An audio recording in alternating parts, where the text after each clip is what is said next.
Ladies and gentlemen, Donald Trump scored the biggest win of his second term today after the House passed his big, beautiful bill. This is not only a win for Donald Trump, it is a win for every single person in the MAGA movement who voted for him, who believed in his vision, and who are eagerly awaiting America's return to greatness. Make sure you guys destroy that like button if you are excited for the agenda to finally get into full swing, and you combine that with the Supreme Court ruling that these rogue activist judges can no longer issue these unconstitutional national injunctions. It is only up from here, people. But it's also a great day because of the number of Democrat meltdowns as a result of this bill passing. And I'm going to show you guys all of that, so make sure you stick around till the end of the video. As always, my friends, like the video and subscribe to the channel. But the first thing I want to show you to kick off the mood right is our boy Hakeem Jeffries, Walmart Obama, Timu Obama, hitting the House floor today,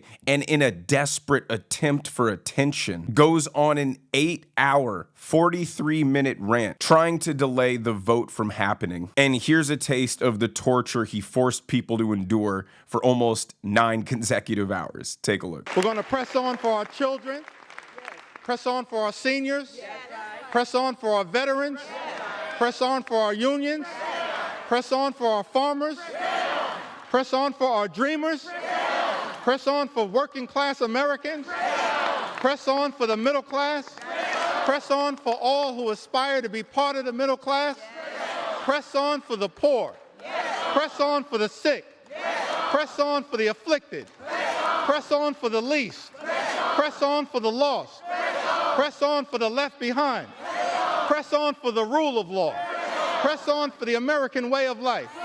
Press on for democracy. We're going to press on until victory is won. So the Democrat Party, hopeless and lost, was forced to engage in more embarrassing performative theatrics because they have to show their base that they're doing something to obstruct, that they're doing something to fight for them. Yet you would think by now they've realized that doing nothing is the preferable course of action, rather than publicly making a fool out of yourself for 9 hours, ranting and whining about the thing that's going to happen because you have no power to stop it. I mean, I don't know whether he was trying to be Barack Obama, or he was at a slam poetry event, or he was trying to emulate a black pastor giving a sermon. But regular people who see that aren't moved by an act of courageous bravery and passion. They realize they're watching the head of the Democrat House of Representatives stalling, engaging in childish stunts that yield no result, because they're truly a lost party with no plan, with no course of action, with no tangible way to oppose Donald Trump's agenda. But while Hakeem's trying to preach to us about pressing on, AOC is on the Capitol steps predicting a doomsday apocalypse as a result of the big, beautiful bill passing. Take a look. I think this is one of the saddest days in modern American history. This is the largest withdrawal and ending of health care in American history. 17 million people in our country, 17 million Americans in our country are going to lose their Medicaid. They're going to lose their ACA insurance. Small business owners are going to have their health care costs skyrocket, and people are going to have their SNAP and WIC cut back. People are going to go hungry. People are going to get sick. On a scale unlike anything we've ever seen. It's funny that Democrats are tearing their hair out about people getting kicked off of Medicaid. They make it abundantly clear that they believe in socialist ideologies where everybody receives low-level, crappy service government health care, because the idea of even one person coming off of Medicaid infuriates them. They don't believe Medicaid should be a program for people who are struggling, who are down on their luck, for mothers with children who couldn't otherwise afford it, for disabled people, for the elderly. They don't see it as a safety net. They see it as a lifelong benefit for anybody who wants it at the expense of hardworking Americans who are forced to pay for their own insurance out of pocket. Anything to do with reducing the size and the scope of government, they outright reject. That's why they have no problem when thousands of private sector employees get laid off by a company. But the moment one government employee is fired from their post, they are out in the streets protesting. The American people are extremely benevolent, and most, if not all of us, agree in a portion of our taxes going to help people who are down on their luck, who need a little bit of support getting back on their feet. Because we all understand one day that could be us. But we don't appreciate people abusing the system and turning it into a lifestyle out of sheer laziness and comfortability. Yes, you have to work. Yes, you should be pushed to be self-sufficient. No, the government shouldn't take care of every aspect of your life until you die. You have an obligation to be an adult. Liberals are allergic to responsibility. They think it's too much effort. They would much rather give up their rights and liberties and individualism and outsource any aspect of their life that requires just a little bit of brain power over to the federal government. Now, before I show you President Trump's reaction to the House passing the bill, this might be the second funniest clip of the entire video behind Hakeem Jeffries. Here is CNN firing off a list of Trump's major victories to a Democrat congressperson and asking, how can you Democrats compete with it? He's just winning too much. Here are some things that have happened. Gas prices down. Economic indicators are decent. Brand new jobs report shows that's much better than expected. And border crossings are down. And now Trump's mega spending bill looks like it's going to be passed by Republicans. How do you Democrats fight back with the wins that Trump can tout?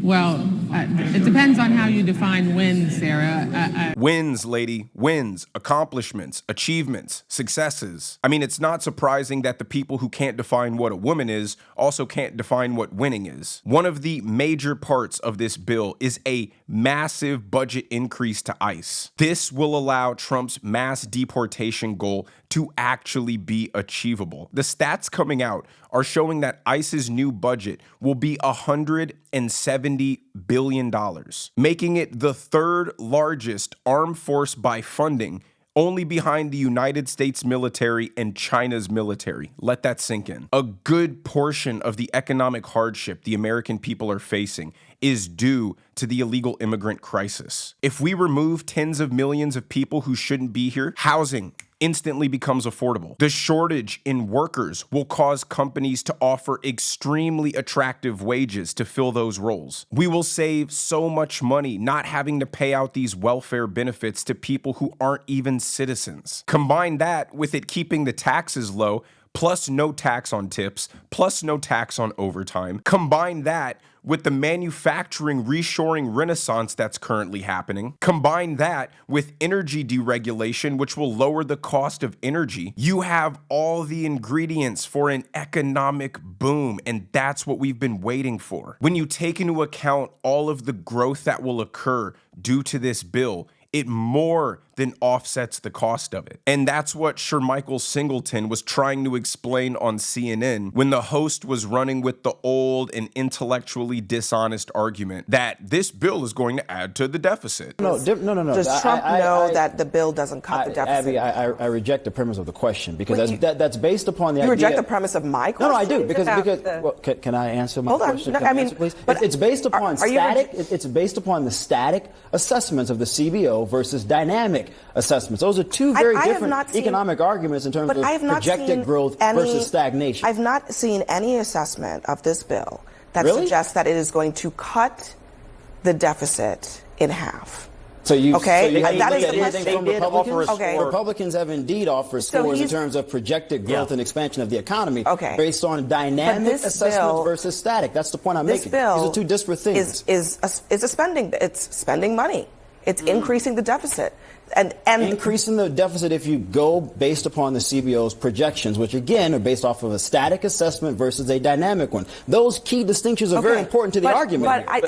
No serious person who's talking about economics would look at just debt increasing and not look at what increasing that debt yields you. I buy a lot of real estate, so I'm very familiar with debt-fueled purchases. If I took out $1 million in debt but with that, I made $1.5 million, I would be making $500,000. But the intellectually dishonest argument Democrats are trying to make is just looking at the debt and saying, well, you increased your debt by $1 million. That's a bad thing. Well, if I increase my debt by $1 million, but I increase my revenue by $1.5 million, then taking out that debt was a net positive. And that's what they're doing when they analyze this bill. Yeah, it's easy to criticize the bill if you're just going to look at the debt, but if you don't look at the corresponding growth and increase in revenue as a result of that, then you're just trying to be intentionally misleading. And so the Democrats are really out of talking points here. They're just desperately grasping for straws, unsuccessfully trying to be taken seriously. And you can tell they even know Trump's streak of winning is making the Democrats look more incompetent than ever. But let's hear from the big man himself, President Trump, about what he thinks of this bill passing today. They're going to be very proud tomorrow. So we're signing at about 5 o'clock, and at about 5 o'clock we're going to have B-2s and F-22s and F-35s flying right over the White House. And the Speaker and I and John Thune, we're all there together with most Republican senators and congressmen and women, and it's going to be a great day. So we'll be signing with those beautiful planes flying right over our head. I think when you go over the bill, it was very easy to get him to a yes. You know, we went over that bill, and point after point, biggest tax cut in history, great for security, great on the southern border, immigration is covered. We covered just about everything. Again, it's the biggest bill ever signed of its kind.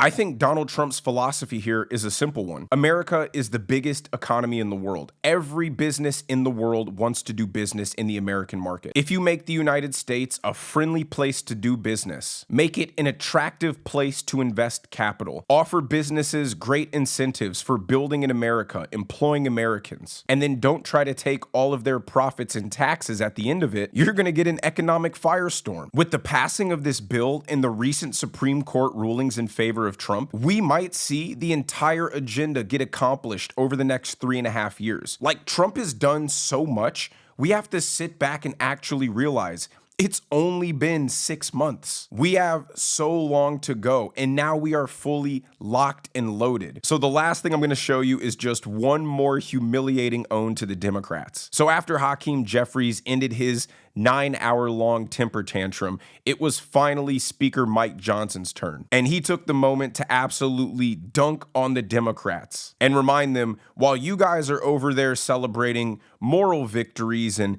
Hakeem Jeffries breaking the record for the longest speech on the House floor, over here in MAGA-land, we're actually winning. Hey, listen, how about all the wins for the president in this party? Here's just a sample from the last 2 weeks. The headline today will be, the one big beautiful bill passes the Congress, okay?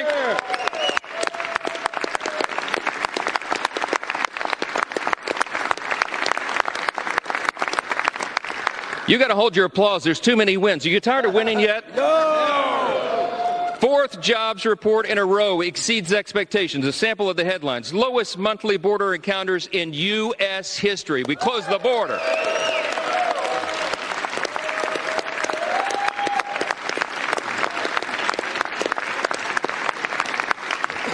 Last couple of days, a new trade deal with Vietnam and all the countries of the world, around the world lining up for that. UPenn agrees to ban biological men from women's sports.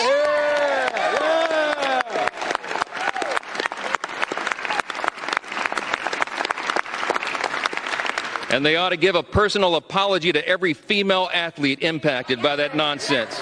So this is good for Trump. This is good for all of MAGA and everybody who voted for him. But it's also good for the American people as a whole. They have now witnessed 6 months in what aggressively competent governance looks like. They've seen Donald Trump in 6 months do 20 times as much as Biden accomplished in 4 years. Even the people who don't like Donald Trump can't deny that he is getting things done at a rate that is impressive. They're looking at the 4 years of Biden and saying, oh my God, these people are failures. They aren't serious people. Look at how little they accomplished, and what they did accomplish was disastrous for America. Say what you want about Donald Trump, but we warned you, this second coming of Trump was hardened, it was refined, it was focused. And while the first 6 months of his presidency have been filled with win after win, today is really just the start of what's to come. But let me know what you guys think down in the comment section below. Drop a BBB for the big, beautiful bill if you are excited. If you enjoyed the video, make sure you hit that like button. Make sure you subscribe to the channel if you haven't already. Turn on those notification bells so you never miss a video. And I will see you guys in the next one.